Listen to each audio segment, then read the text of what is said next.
Everyone. So, bakit nga ba tayo kailangan mo fully trust sa ating God? So, there is a cosmological argument na tinatawag. Bakit kailangan pagkatiwalaan natin ang Diyos ng buong puso without reservation? So, pag sinabing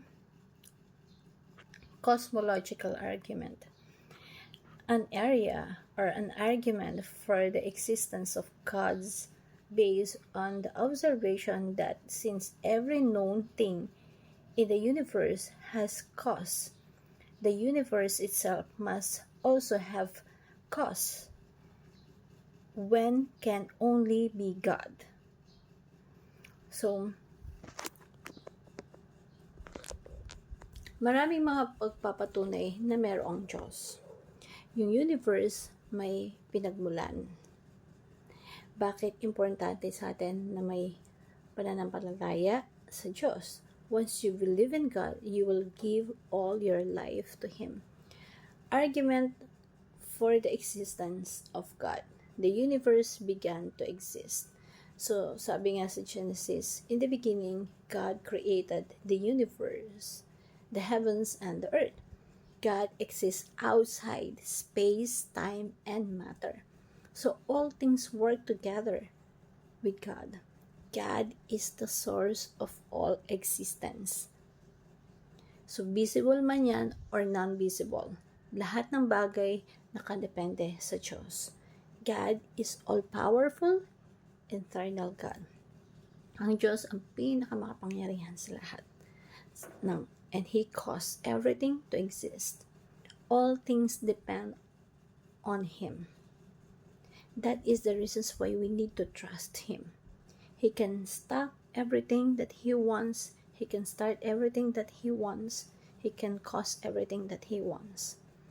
So sabi nga sa Awit 8:3-9, when I look at your heavens, the work of your fingers, the moon, the stars which you have set in place, what is man that you can mindful of him, and the Son of Man that you care for him? So, imagine mo, of all creation, napakaliit lang natin na creation, but still God cares for us.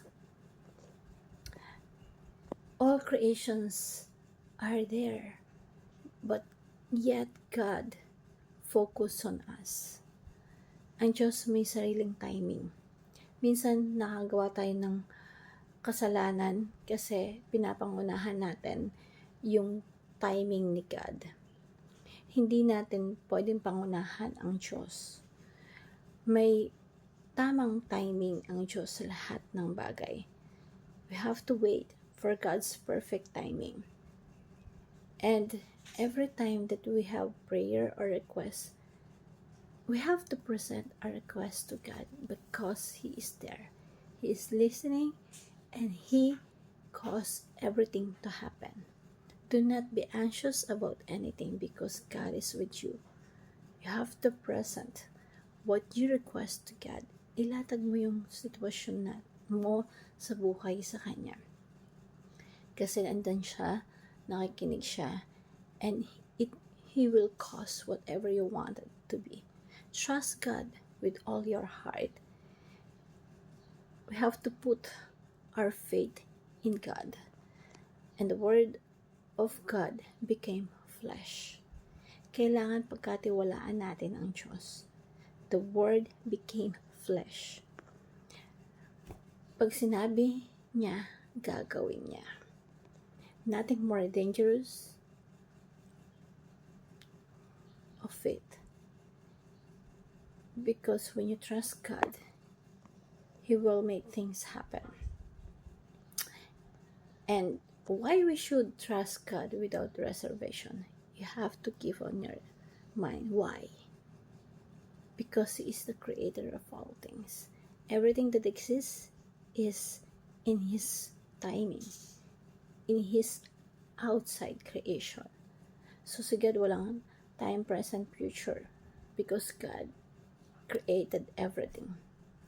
So I want to share this prayer to you, Heavenly Father. You are my eternal and all-powerful God. You are beyond time, space, and matter. You created the best mess of the universe, and yet you care for small creations like me, creatures like me.